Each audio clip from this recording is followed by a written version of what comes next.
अगर कोई कर्जा लेकर मर जाता है, उसके लड़के, उसकी लड़की, उसका पोता, उसकी पोती, नाती पंती, भाई बंधु उसका कर्जा चुका देते हैं। वो तो मर गया जिसने कर्जा लिया था, वो तो चले गया।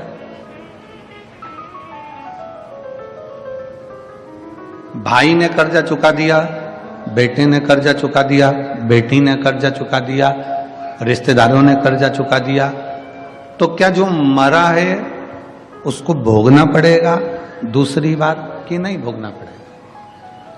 कर्जा भाई ने चुकाया, कर्जा बेटे ने चुकाया, कर्जा बेटी ने चुकाया, पर जिसने लिया था वो नहीं चुका पाया। अपने कर्म का भोग अपने को स्वयं भोगना। परसों की कथा में कहा था कि हाथ में हमको खुजाल चली है तो हम खुजालेंगे। पेट हमारा दुखा है तो दवाई भी हम खाएंगे, दवाई भी हम खाएंगे। सिर में दर्द है तो दवाई हम खाएंगे, पड़ोसी को नहीं खिलाएंगे। पड़ोसी उस दवाई को खा भी लेगा तो उसका असर तुम्हें नहीं होगा। उसी तरह हमारे कर्म को, हमारा जो कर्म है उसका भोग हमको भोग। जितने परिवार वाले हैं, जितने कुटुंब वाले हैं, जितने रिश्तेदार हैं, ये सब तुम्हारे कमाए गए धन का भोग भोगेंगे और तुम अपने कर्म का भोग भोगोगे। ये धन का भोग भोगेंगे। जो पैसा है, दौलत है, धन है, वैभव है, सबका भोग सबको भोगना। बेटा भी भोगेगा, बेटी भी भोगेगी, पत्नी भी भोगेगी, परिवार भी भोगेगा।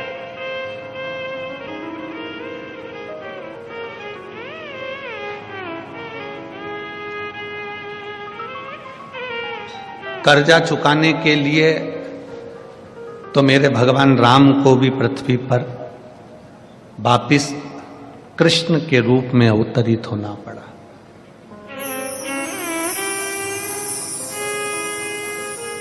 कर्जा चुकाने के लिए मेरे राम जी को भी भगवान कृष्ण के रूप में पृथ्वी पर अवतरित होना पड़ा। आप सब ने कथा सुनी होगी कि एक बार भगवान श्री राम माता जानकी के साथ में अपने पिता के वचनों को निभाने के लिए वन जा रहे थे। कितने वर्ष के लिए गए? जम के बोलो जरा। 14 वर्ष के।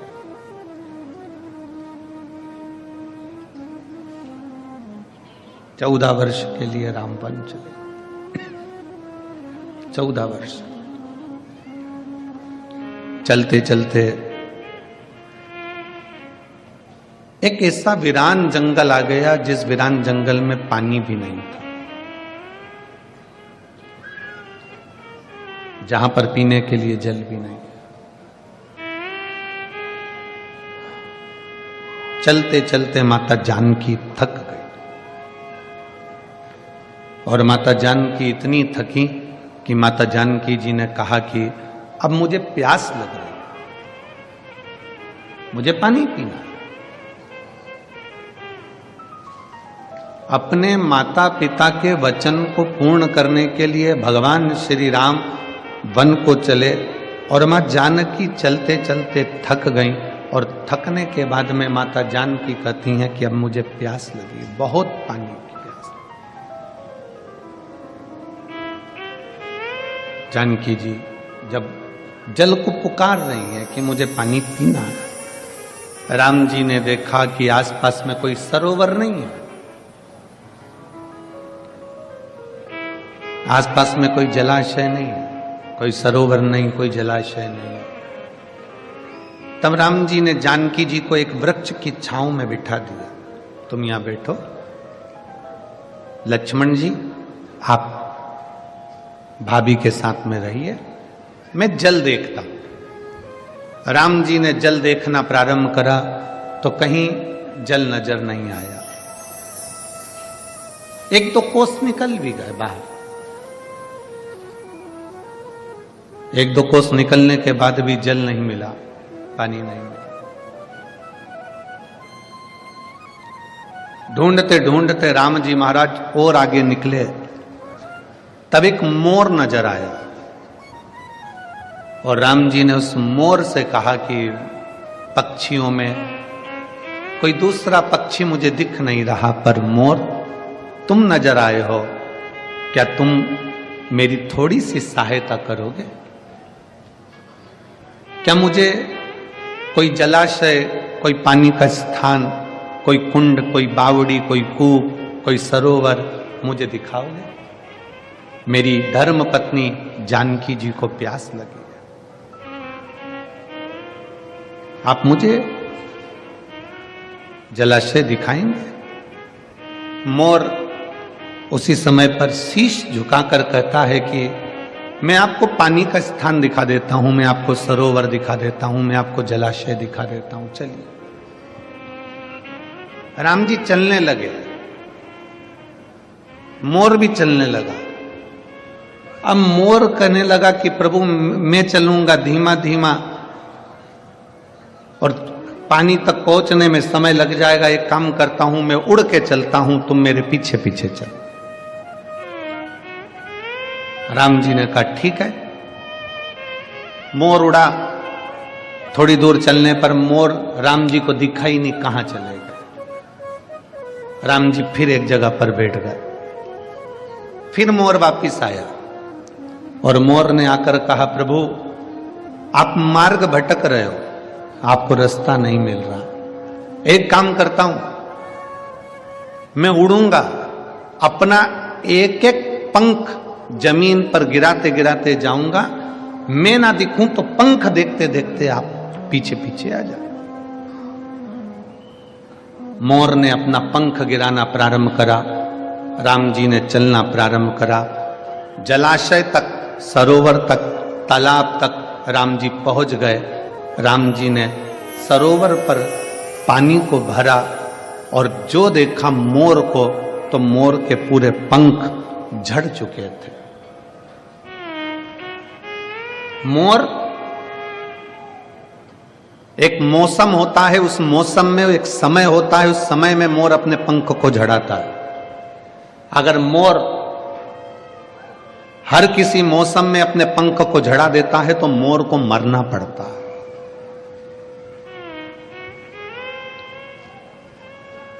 एक मौसम, एक समय ऐसा होता है जिसमें मोर अपने पंख को झड़ाता है, और किसी दूसरे मौसम में या दूसरे समय पर मोर अपने पंख को झड़ाता है तो मोर मरता ही है, मोर को मरना पड़ता।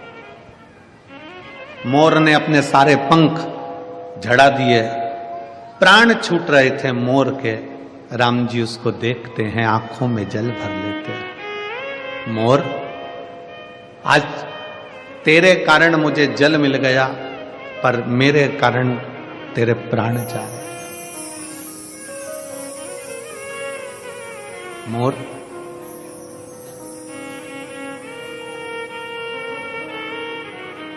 तेरे को कुछ मांगना हो तो मांग ले। मोर कहता है प्रभु आपके चरणों की शरणागति देना। राम जी कहते हैं मेरे सामने तेरे प्राण छूट रहे हैं, शरणागति तो वैसे ही मिल जाएगी, और तू मेरे चरण मांग रहा है। मोर, तेरा कर्जा मेरे मस्तक पर चढ़ा है, अगला अवतार लूंगा कृष्ण का, तो तेरा कर्जा चुकाने के लिए तेरे पंख को सिर पर धारण कर।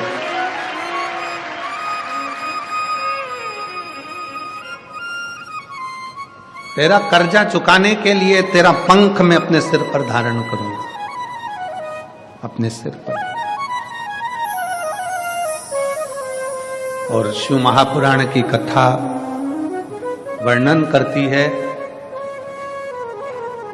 संसार में जन्म लिए हो, हमारा और आपका जन्म हुआ है, ना जाने कौन सा कर्जा चुकाने के लिए हम यहां आए। कौन सा कर्जा?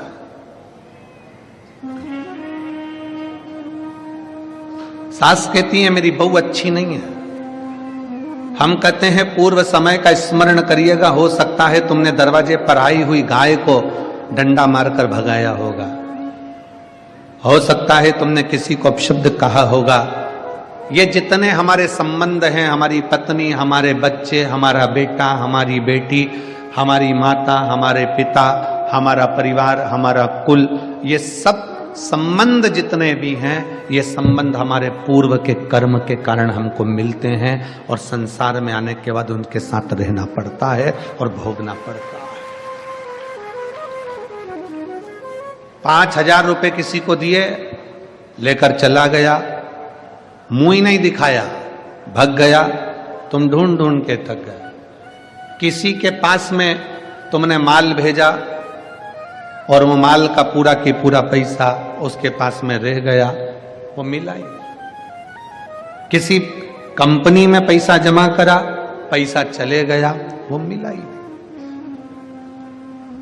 कोई नया व्यक्ति तुम्हारे सामने आ जाता है और नया व्यक्ति आकर तुमसे कहता है कि मैं तुम्हारे पैसे को ऐसा ऐसा कर दूंगा, लाओ जमा करो हमारी सोसाइटी में, हमारी कंपनी में। नया व्यक्ति तुमसे पैसा लेता, तुम उसको पहचानती नहीं थी, अभी भी पहचान बड़ी। 2-4 महीने में, 3 महीने में, 1 महीने में, 15 दिन में पैसे तुमने जमा भी कर दिया। जमा करने के बाद वो पैसा डूब गया। कौन नया व्यक्ति था? ना जाने कहां से आया था, कौन था, कैसा था, आपको और हमको नहीं मालूम, पर उस परमात्मा को मालूम है कि पूर्व समय में तूने इसका लिया था, इसलिए वो इस जन्म में तेरे पास आकर अपना हिसाब पूरा कर कर चले गए।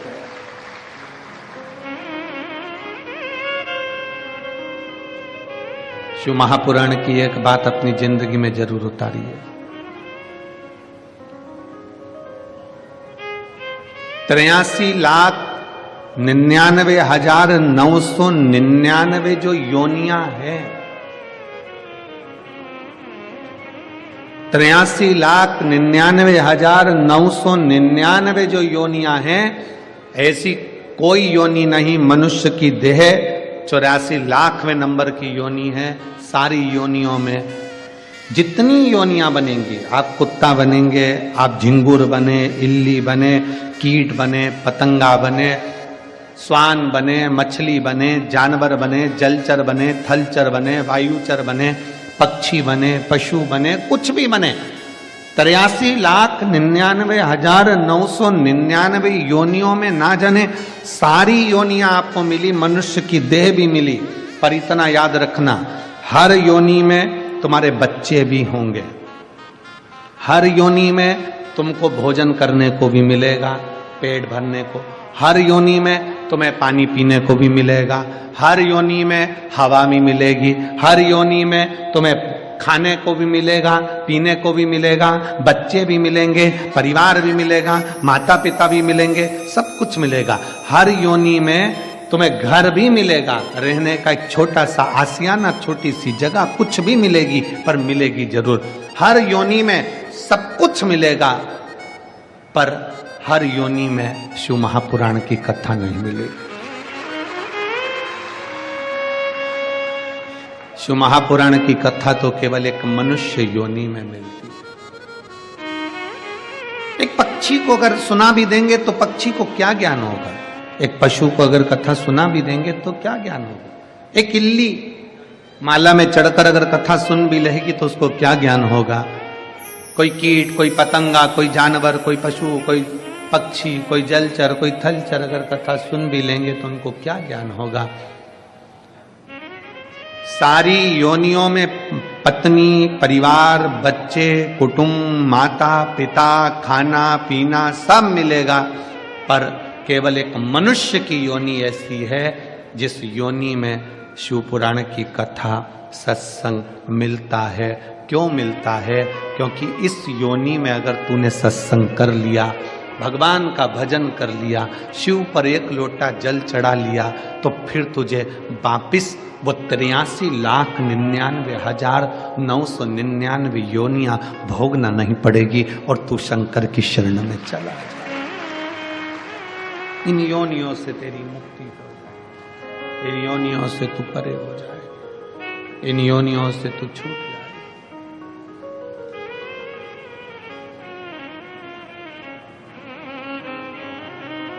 कर्ज चुकाने के लिए आपका और हमारा जन्म हुआ है, कर्ज पूर्व समय का।